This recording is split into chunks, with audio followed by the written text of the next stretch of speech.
Saints roll on Sunday, 7-1. Drew Brees, just the same old Drew Brees after missing a couple of weeks, comes in, throws for over 300 yards, 3 scores.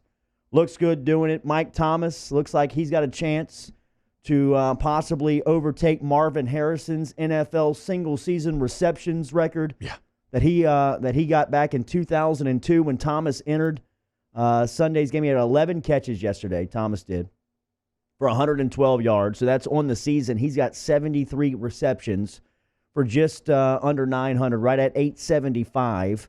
If he duplicates those numbers in the second half of the season, he'll finish with 146 catches for a total this year of 1,750. Marvin Harrison set the single-season reception record in 2002 with 143. So Thomas yesterday he is. What if he hits 150? He feels automatic. Yeah. He feels like an automatic catch. And it's weird because if you're game planning for the New Orleans Saints, like what other receiver are you worried about? Like there's no one else that you're sitting there like, we got to stop this guy. This is not like on the college level how LSU presents a kind of an impossible problem with Chase Jefferson Marshall. No, this is just Mike Thomas. And then, you're worried about like Alvin Kamara. You know what that does, though? That just shows how good Brees is at making you respect the entire field, even when Mike Thomas is such a huge source of production. Because still, if you overcommit, Brees will find the holes. And, well, I guess he's still going to find Mike Thomas as well. Saints right now have the 12th best offense in the NFL, and they have the 6th best defense. How about that? I just saw a Jeff Duncan tweet right here before the end of the hour and who would have guessed it, entering Monday Night Football, entering tonight, as you said, 375 yards per game offensively. That's 12th. Only giving up 316 yards per game right now, and the rush defense, especially for New Orleans, is absurd. So what's most impressive for you right now about the Saints and what they're doing? I would say it's how complete the team appears to be. Now we are seeing some Will Lutz yips a little bit. I don't know what's going on kicking in South Louisiana. It's been a little sketchy over the last couple weeks, but that's okay. I think I said Cole Tracy earlier. I meant Will. I meant you did. You did. But okay. I figured everybody knew that you're talking K. York because Cole Tracy made his only kick Saturday at the tailgate, which was a great online video. Yeah.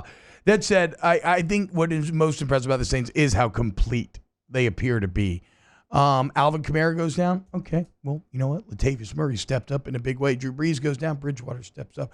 The defense, in the Brees absence, makes themselves into one of the best defenses, one of the most consistent defenses in the entirety of the NFL. And I will still always give Lutz and Morstead the benefit of the doubt. Like Lutz will revert back to the mean, which for him is being elite. So this is a Saints team where there is no great weakness. And they're in the race for the 1 seed. Now I think that San Francisco looks more and more real every single week. And I think that they have obviously great defense, which will always play. So the Saints are I don't think there's ever like a far and above number one NFL team. Patriots maybe.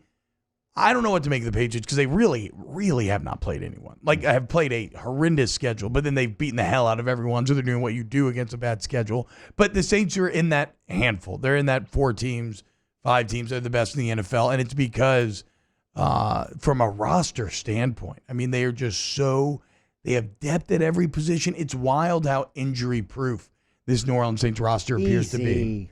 Easy. Why?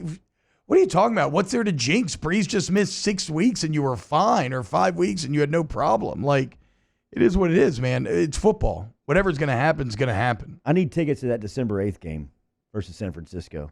That kind of feels like an LSU-Bama game in the regular season. I love it, too, because a lot of LSU fans have a lot of Saints fans. If you've been a fan for a while, you hate San Francisco. For sure. Because you remember the NFC West days, which... Why these Saints were in the NFC West is a geographical problem that I don't think anybody will ever be able to answer. But you suffered at the hands of Montana for years and years and years. With good teams. And so, yes, with really good teams. And so now it feels like this great almost throwback with New Orleans and San Fran, both being super good, both being relevant. Don't forget about the divisional round in 2013. Yeah, that's right. Stop the Saints from going to another Super Bowl.